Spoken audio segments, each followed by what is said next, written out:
Olá, meus amigos e irmãos. Que a graça e a paz do nosso Senhor e Salvador Jesus esteja com cada um de nós. Começamos aqui mais uma lição da revista Palavra e Vida, produzida pelo Departamento de Educação Cristã, juntamente com o Departamento de Comunicação da Convenção Batista Fluminense. Esta revista, que foi escrita pelo pastor Eric Mendonça, com o título Atos da Igreja Primitiva, estudando Atos e os relatos da Igreja Primitiva. Mas antes de continuarmos, não esqueça de se inscrever aqui no nosso canal, no botão embaixo, onde está escrito inscreva-se. Curta, deixa o seu comentário e também acione o sino das notificações e compartilhe, para que mais pessoas assim possam também desfrutar conosco. Toda semana nós estaremos publicando aqui uma nova lição para estudarmos juntos. A lição de hoje é a lição de número 7 e ela traz o título A Igreja em Atos. E tem o texto base no capítulo 2 do livro de Atos dos Apóstolos, do versículo 42 até o versículo 47, e que neste momento nós estaremos lendo para a nossa introdução. E o texto, ele nos diz assim: Eles se dedicavam ao ensino dos apóstolos, e à comunhão, ao partir do pão e às orações. Todos estavam cheios de temor, e muitas maravilhas e sinais eram feitos pelos apóstolos. Todos os que criam mantinham-se unidos e tinham tudo em comum.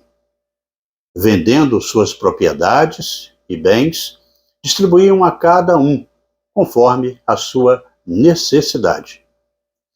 Todos os dias continuavam a reunir-se no pátio do templo, partiam o pão em suas casas e juntos participavam das refeições, com alegria e sinceridade de coração, louvando a Deus e tendo a simpatia de todo o povo. O Senhor lhes acrescentava todos os dias os que iam sendo salvos. Bem, irmãos, a lição de hoje é muito importante porque fala da igreja. O objetivo da lição de hoje é de que, ao concluirmos este estudo, possamos entender como que a igreja primitiva ela desenvolveu características fundamentais, se tornando um parâmetro para as novas igrejas que haveriam de surgir posteriormente. Mas antes, no entanto, eu quero agradecer aos irmãos que têm aí nos enviado mensagens de todo o Brasil. E não somente aqui, da área da Convenção Batista Fluminense. Em especial aqui eu quero mandar o meu abraço para o irmão Sebastião Magalhães e também ao pastor Vaxuel Rodrigues e aos queridos irmãos lá da Igreja Batista Fazenda Sossego, que fica nas imediações ali de Campos dos Goitacazes, no território fluminense. Ao irmão Marivaldo Almeida e aos irmãos da Igreja Batista Memorial de Talva, que também fica no noroeste fluminense. Aos irmãos Valério Leal, da Primeira Igreja Batista de Pacheco, em São Gonçalo. E um abraço para a irmã Jane Alves, que também aí nos enviou uma mensagem. Bem, quanto à lição, irmãos, desde a eternidade, a igreja ela estava no coração de Deus e foi idealizada por ele. Em sua essência, ela é um projeto divino, como também nos elegeu nele, assim o apóstolo Paulo escreve, antes da fundação do mundo, para que fôssemos santos e irrepreensíveis diante dele em amor, como expressa aí o apóstolo Paulo em Efésios 1, no capítulo 4.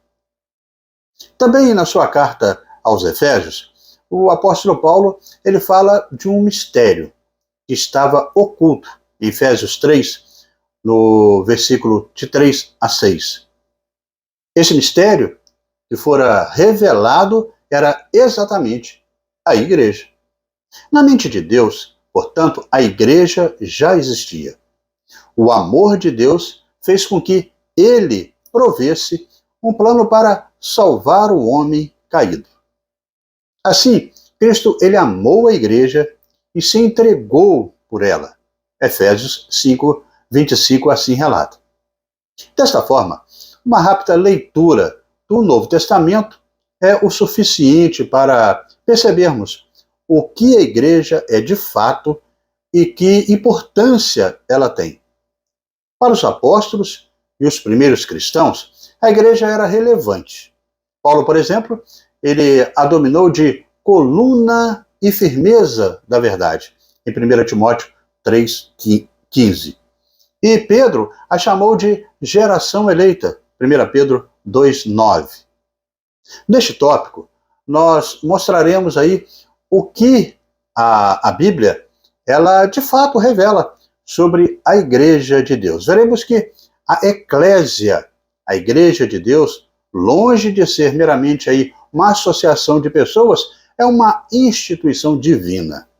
Em Atos dos Apóstolos, que é aí um livro histórico do Novo Testamento, inspirado pelo Senhor, a Lucas nos permite, sob a ótica do evangelista, perceber os primeiros passos daquela que chamamos de igreja primitiva. Podemos, neste livro, então, entender como se deu o poder para aqueles irmãos na proclamação do Evangelho, pois foi isto o que o Espírito Santo trouxe. No mesmo dia em que o Espírito Santo desceu sobre eles, os apóstolos começavam aí a sua pregação, como estudamos na lição passada, e com resultados surpreendentes.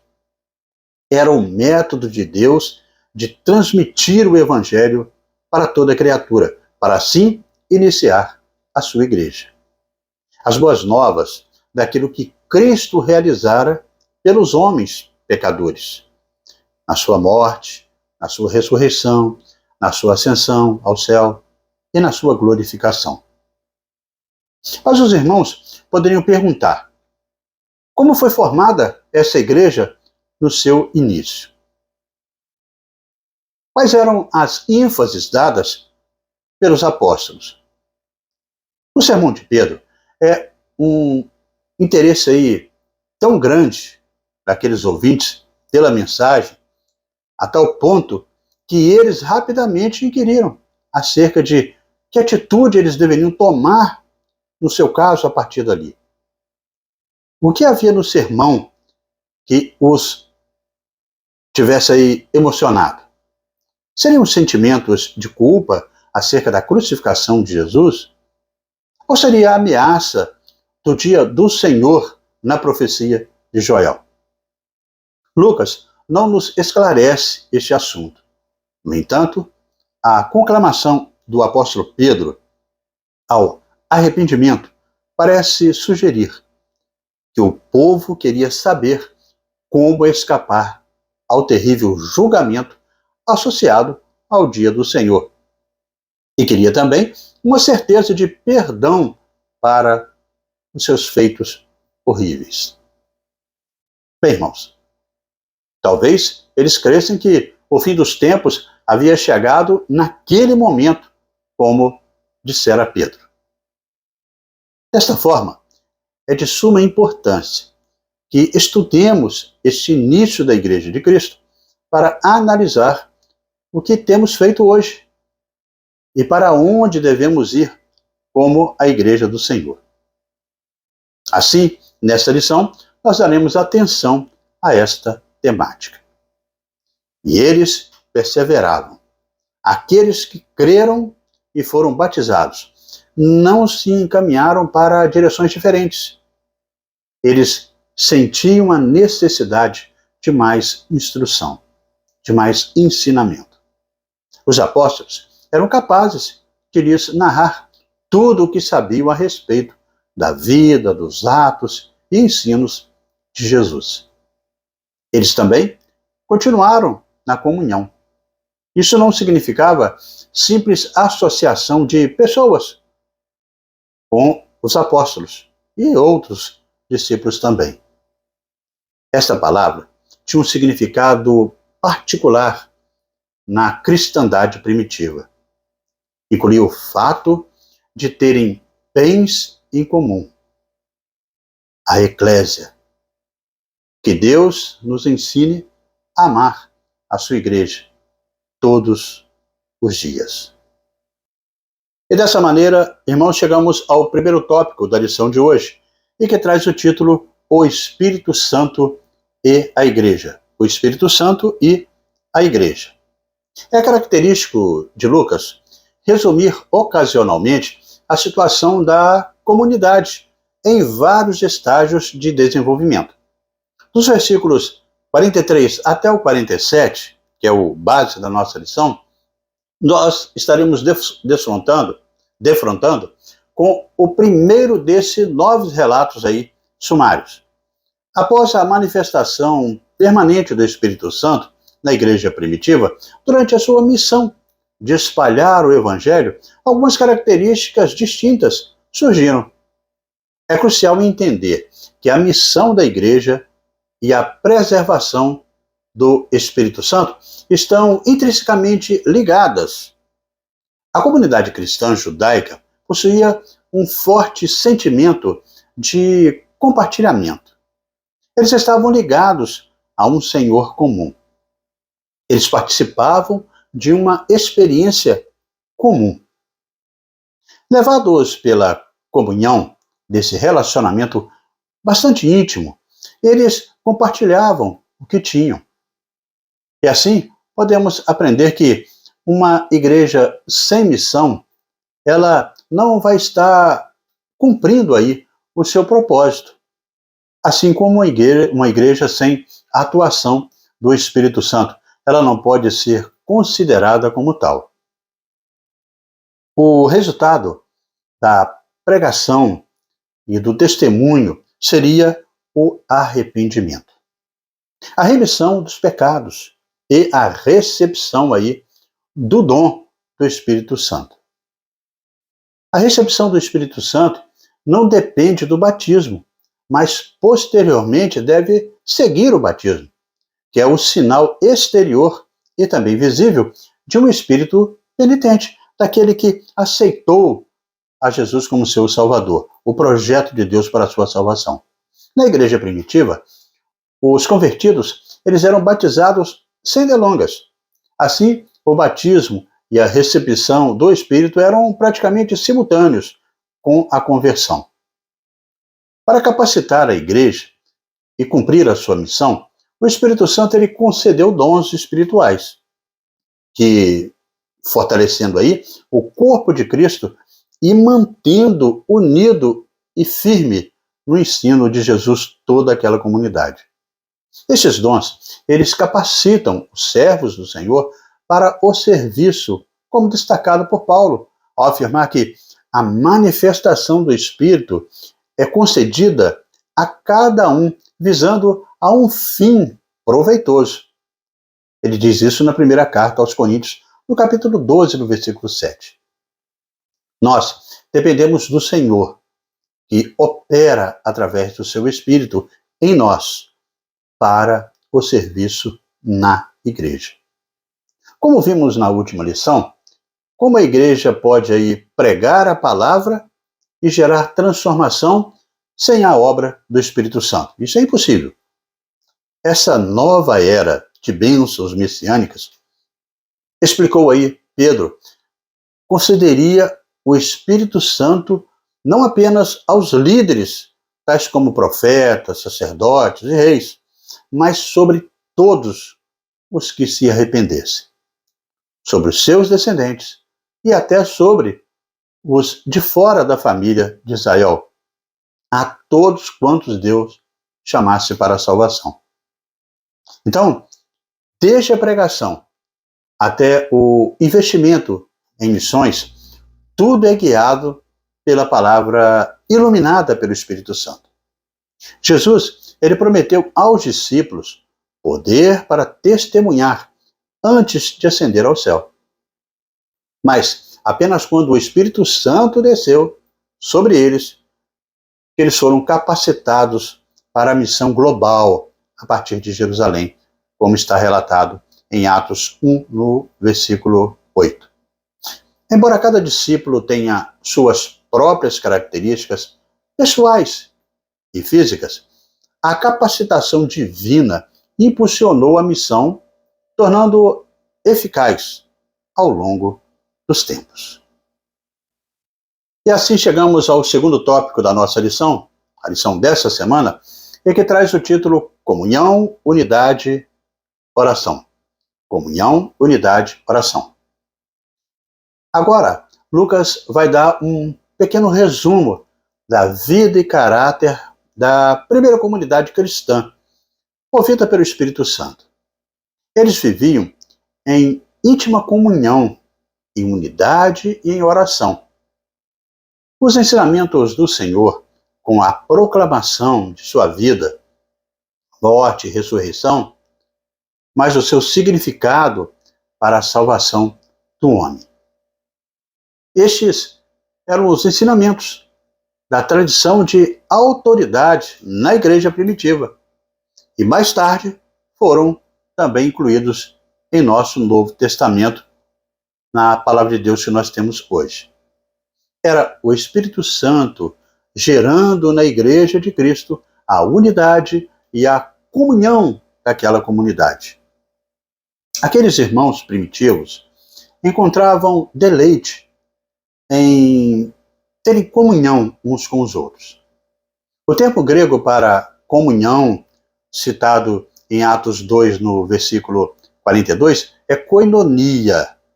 Este termo está ligado não só à comunhão espiritual da igreja, mas também à partilha de recursos, para que não houvesse aí desigualdade no corpo de Cristo. Então, eram todos unânimes nisso aí. Eles estavam unidos, particularmente no partir do pão, que provavelmente consistia aí de uma refeição fraternal, seguida depois com a ceia do Senhor.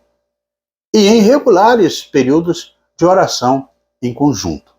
Imagine, pessoas com múltiplas diferenças entre si, com famílias diferentes, variadas classes sociais, históricos de vida, conceito, estilo de vida também distintos, mas que são como membros de um mesmo corpo. Só pelo Espírito Santo, não é isso? Somente uma igreja movida pelo poder do Espírito Santo pode aí seguir de mãos dadas em unidade para o cumprimento da missão. Mas que missão é essa? A de anunciar esta boa nova da salvação e todos que ouvirem possam aceitar Jesus como seu Salvador pelo mundo afora. A igreja também, esta casa ou oikos, de origem grego comum, onde se reunia para a adoração. Lucas ele relata um local fixo, considerado como um templo, um ponto de referência, mas também cita as casas, onde havia diariamente um partir do pão. Em ambos, todos se esmeravam em preservar e perseverar na doutrina ensinada pelos apóstolos e na comunhão, como cita Paulo a Timóteo, falando sobre a casa de Deus, em 1 Timóteo 3,15. O texto diz: mas se eu demorar, saiba como as pessoas devem comportar-se na casa de Deus, que é a igreja do Deus vivo, coluna e fundamento da verdade. Cada casa servia as pessoas e promovia o propósito dos apóstolos e dos líderes na segunda geração de cristãos guiados pelo Espírito Santo. Em Atos 2,42, nós vemos aí a comunhão unida por propósitos e amor, alimentada aí pela vitalidade espiritual, Como isso? A oração. A oração era fundamental para discernir a vontade de Deus e encorajar aqueles cristãos, mesmo diante da perseguição. Era o elo entre a vontade divina e a prática diária da igreja. Uma igreja saudável cresce unida na missão de amar, servir, cuidar um dos outros, reconhecendo a total dependência de Deus e de sua palavra. E neste caminhar, amigos e irmãos, nós chegamos ao terceiro tópico da nossa lição, a lição dessa semana, e que traz o título Etimologia, Igreja. Etimologia, Igreja. É bom que entendamos essa palavra, visto que ela tem uma ligação direta com a visão que se tinha do Antigo Testamento para aqueles que faziam parte do povo escolhido de Deus e que se reuniam para tomadas de decisões. O termo mais utilizado, então, para definir igreja no Novo Testamento, como nós aprendemos até então, é o termo eclésia, usado por Jesus, que significa ek, que é fora de, e kalel, ou chamar, ou convocar. Sendo assim, temos a tradução literal para chamados para fora. Não tem como a gente falar de igreja sem falar de fidelidade ao Senhor dela, ou seja, daqueles que foram tirados do mundo para fora do mundo para servir ao Senhor. Fidelidade no latim é fidelis. Significa uma atitude de quem é fiel, de quem tem compromisso com aquilo que assume. É uma característica daqueles que são leais, confiáveis, honestos e verdadeiros, cujos hábitos e comportamentos ou atitudes vão permanecer constantes, mesmo que haja mudança em alguma variável. A fidelidade de Deus e para com Deus é temê-lo, andar nos seus caminhos, como referenda Salmo 128:1. Essa expressão eclésia sempre foi aí muito bem aceita pela tradição. A história da igreja, até mesmo pela sua natureza missiológica, que faz todo sentido ao estudarmos Atos dos Apóstolos. Podemos analisar a etimologia e chegar a esta conclusão. Diante de estudos teológicos ou análises exegéticas, entretanto, a igreja é referenciada aí no Novo Testamento com muitos outros nomes e expressões que nós aprendemos durante os nossos estudos. Por exemplo, corpo de Cristo, noiva de Cristo, esposa de Cristo, entre outras. A igreja no Novo Testamento, liderada pelos apóstolos, inaugura aí um novo tempo. E esta igreja nos ensinará muitas coisas que farão sentido para dizer, de fato, como devemos viver aqui e agora. O termo do Antigo Testamento, que foi traduzido do hebraico para o grego na Septuaginta, que traz aí a ideia de igreja, é kahal, que significa assembleia ou até mesmo congregação. O termo hebraico kahal é usado para se referir a um ajuntamento do povo de Deus, o povo escolhido por Deus lá no Antigo Testamento, debaixo do Antigo Pacto.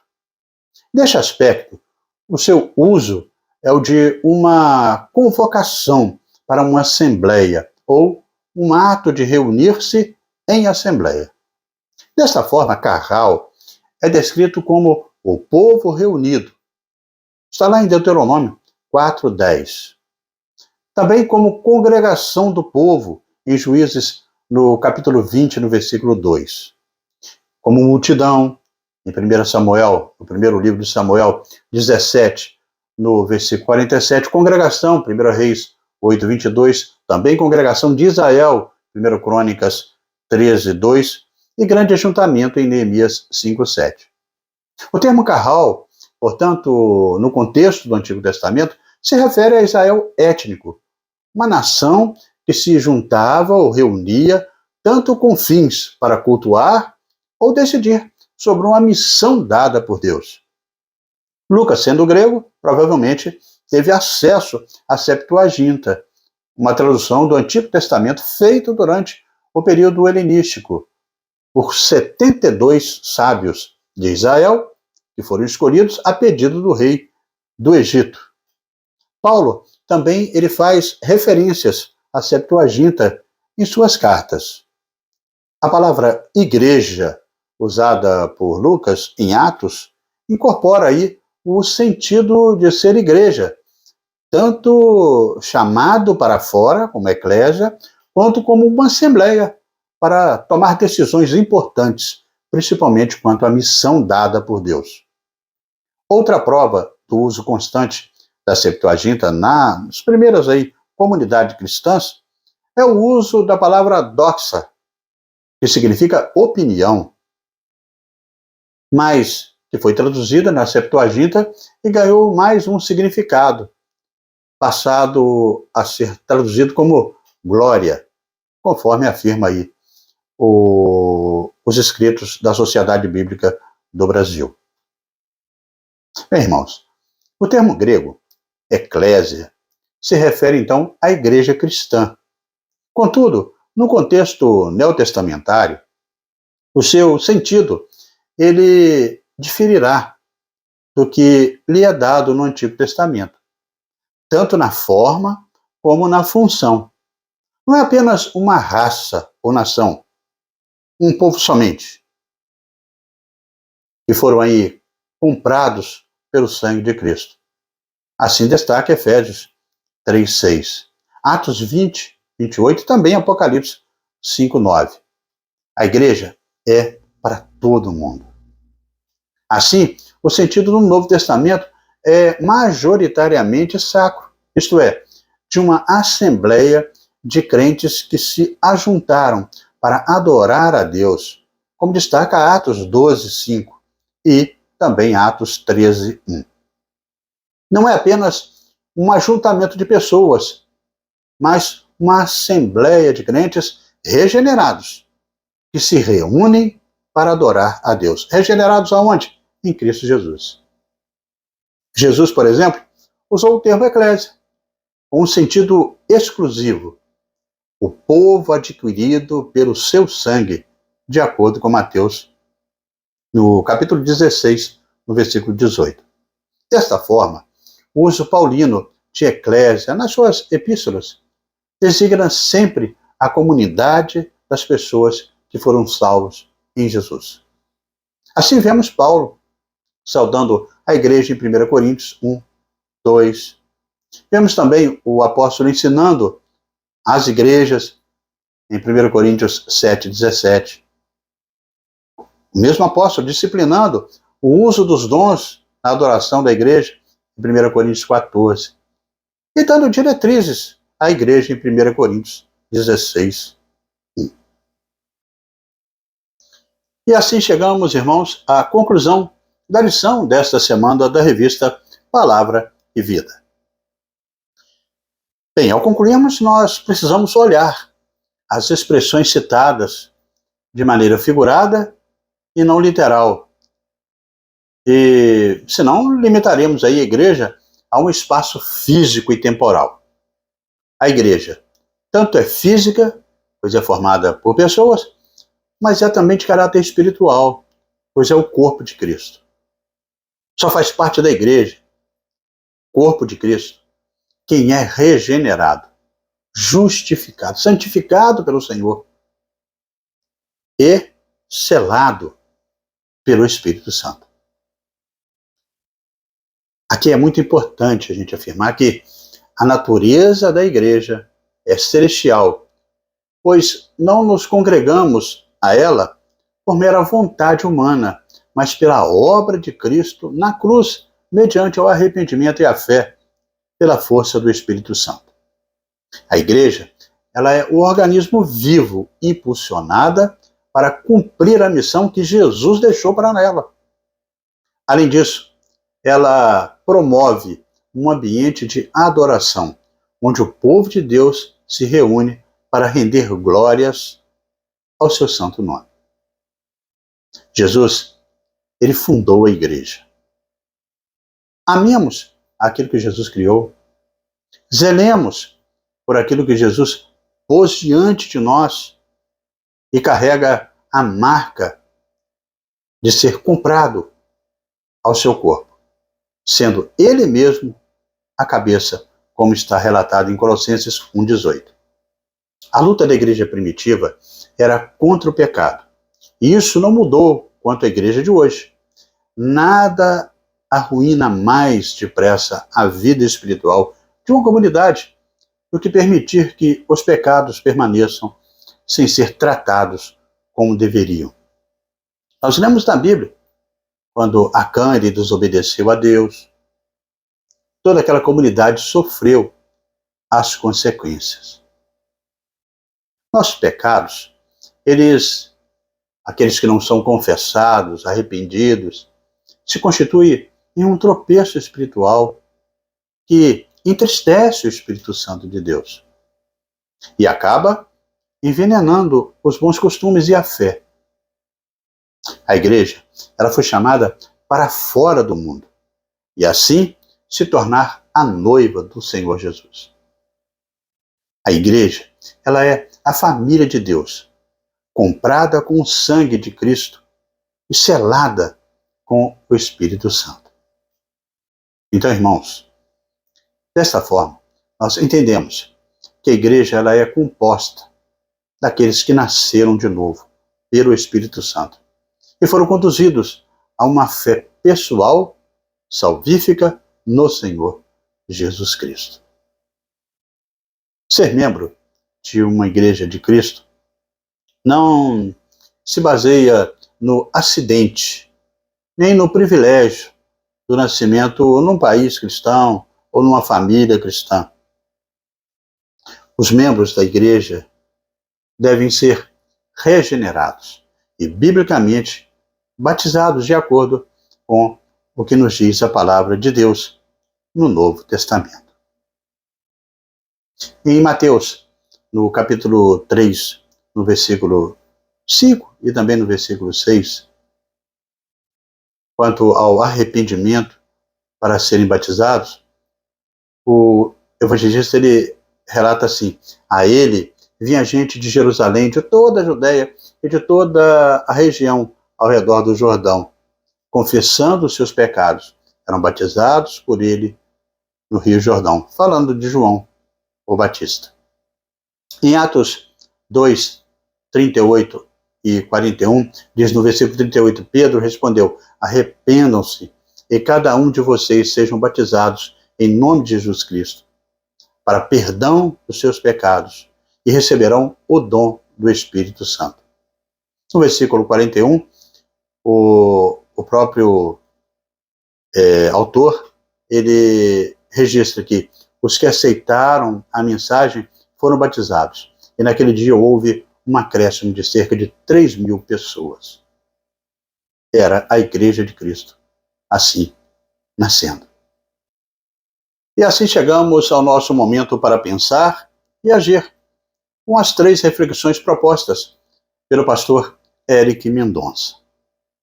A primeira reflexão nos mostra que juntos somos a Igreja do Senhor. Que privilégio, não é mesmo?